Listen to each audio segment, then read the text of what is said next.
had handed me with her trademark cruel smile. Where everyone else's tags showed their names and relationship: David, beloved son; Emma, precious daughter; Victoria, devoted wife. Mine simply read, the disappointment. 10 years of this. 10 years since she'd married my father and systematically worked to erase every trace of my mother and me from his life. 10 years of watching her children get everything while I got nothing but contempt. Well, Victoria raised a perfectly manicured eyebrow. Aren't you going to put it on? It's your father's 60th birthday, dear. We must all be properly identified. I could feel the eyes of other guests on me, relatives, family, friends, business associates, all waiting to see how I'd react. My step-siblings, David and Emma, smirked from their place near the expensive buffet. Victoria. My father's voice carried a weak note of protest. Perhaps that's a bit. Oh, Richard, everyone knows it's true, she laughed, that silvery sound that always preceded her cruelest moments. After all, what else do you call someone who rejected the family business to become a— What is it you do again, dear? I'm a software developer, I said quietly for the 100th time. Right, playing with computers while your father built an empire. She turned to the gathered guests. Richard offered her a position in management, and she turned it down to write little programs in her apartment. If that's not a disappointment, what is? What Victoria didn't know, what none of them knew, was that those little programs had built something far bigger than they could imagine. But tonight wasn't about my success. Tonight was about ending this chapter of my life. I pinned on the name tag. Perfect. Victoria clapped. Now shall we begin the toasts? David, you first. Tell everyone about the expansion plans for the company. My stepbrother stood, champagne glass in hand, and began detailing how he'd help our father grow his construction empire. I barely listened, thinking instead about the envelope in my purse and the emails scheduled to send at midnight. Emma went next, announcing her engagement to the son of Dad's biggest client. More strategic moves in Victoria's perfect plan. Then Victoria herself stood, glass raised. To my wonderful husband who gave me everything I dreamed of, including 2 amazing children who make him proud every day. He paused, eyes fixing on me. Well, most of his children anyway. Laughter rippled through the crowd. Dad shifted uncomfortably but said nothing. He never said anything. I thought about my mother who'd raised me alone after Dad's affair with Victoria tore our family apart. Mom who'd encouraged my love of computers, who'd supported my dreams until cancer took her 5 years ago. Who made me promise on her deathbed to never let them break me. The envelope in my purse felt heavier by the minute. Would anyone else like to toast? Victoria asked, her eyes challenging me. I stood slowly, my chair scraping against the marble floor of the luxury hotel's ballroom. The room fell silent. I would. Victoria's smile faltered slightly. In 10 years I'd never challenged her publicly. I raised my glass, looking directly at my father.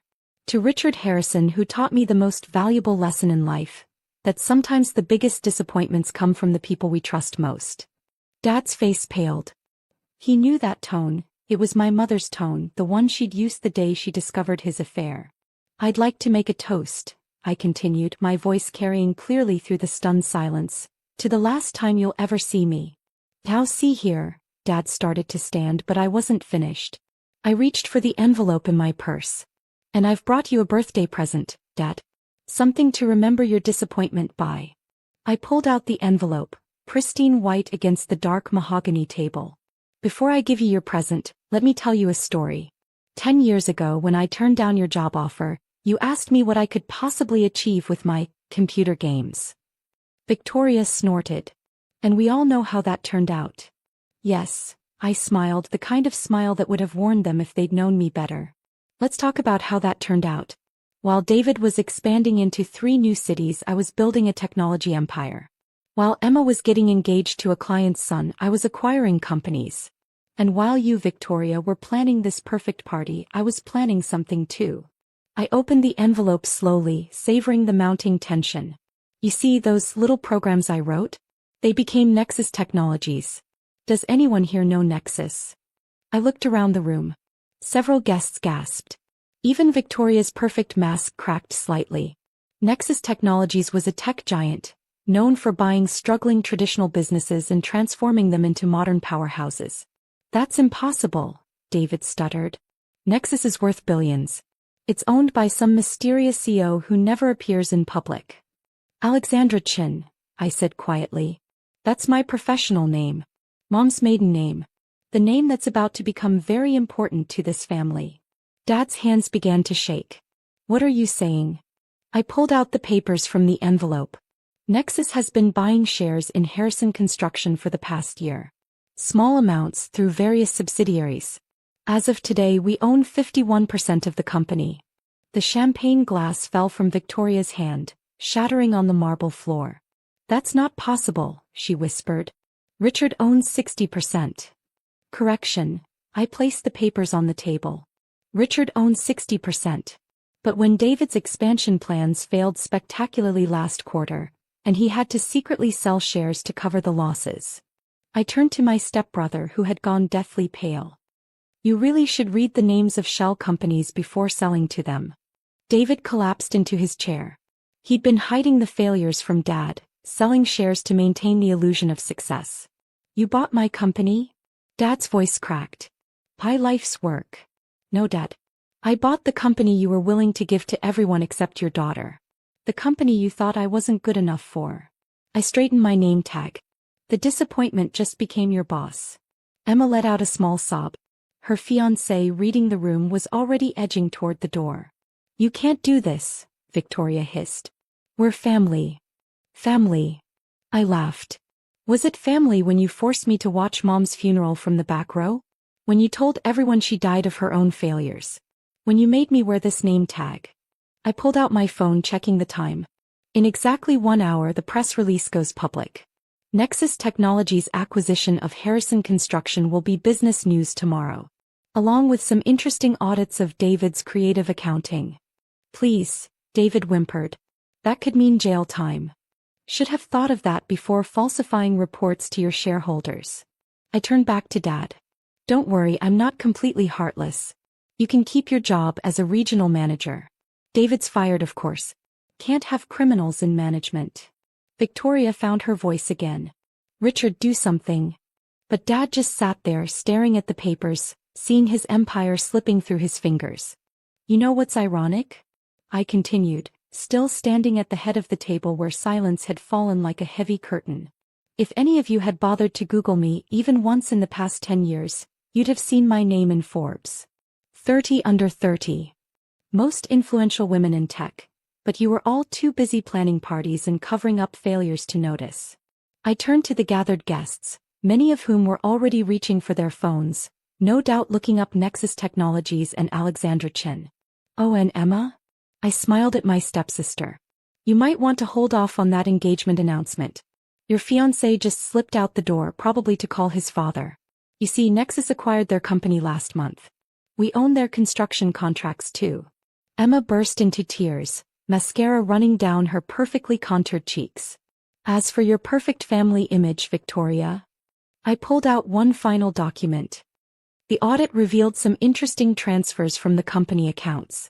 Personal shopping, spa days, private jets, all charged to Harrison Construction. That's embezzlement. The police have already been notified. Victoria's face, stretched tight from too many facelifts, finally crumpled. Richard, tell her she can't do this. Tell her about family loyalty. Dad looked up at last, and for the first time in 10 years I saw him really see me. Not the disappointment. Not the daughter who rejected his plans. But the woman who had surpassed them all. It's done, Victoria, he said quietly. She outplayed us all. I reached up and slowly removed my name tag. Consider this my resignation from the role of family disappointment. I have a new title now, your boss, your creditor, and the person who holds your fate in her hands. Walking to Victoria, I placed the name tag in front of her. Perhaps you should wear this. It suits you better now. Then I did something I'd waited 10 years to do. I turned to the portrait of my mother that Victoria had removed from the house, the one I'd secretly bought at auction and had delivered to this very room for this moment. Happy birthday, Dad. Mom would have loved to see this. The portrait was carried in by hotel staff, a massive oil painting of my mother in her prime, before the cancer, before Victoria, when she was still the beloved wife of Richard Harrison. I'd arranged for it to be mounted right above the gift table. This stays in the company headquarters main lobby, I announced. A reminder of the woman who built this company with you, Dad. The woman whose daughter you called a disappointment. Victoria tried to stand, but my security, stepped forward. Mrs. Harrison, please remain seated. The police will be here shortly to discuss those financial irregularities. I gathered my things, preparing to leave this chapter of my life behind. But I had one final gift. Dad, I said softly, check your email tomorrow. There's a junior executive position waiting for you. Not because you deserve it, but because Mom would have wanted me to give you one last chance. Don't waste it. As I walked toward the door, I heard Victoria's desperate sobs, Emma's angry wails, and David's pleading with his lawyer on the phone. But it was Dad's voice that made me pause. I was wrong, he called out. You're not a disappointment. You're exactly like your mother, stronger than I ever knew. I didn't turn around. Goodbye, Dad. Try not to disappoint me in your new role. The next day, every business paper carried the story. Tech giant Nexus acquires Harrison Construction. CEO Alexandra Chen reveals identity in dramatic family showdown. Victoria was arrested for embezzlement. David faced charges for financial fraud. Emma's engagement ended very publicly. Dad. He showed up to his new job on time, wearing a name tag that read Richard Jr. Executive. Sometimes the biggest disappointments become the sweetest victories. And sometimes the best revenge isn't just success. It's making them watch as you succeed beyond their wildest fears. As for me, I kept the disappointment name tag. It sits framed in my office under Mom's portrait, reminding me and everyone who enters that labels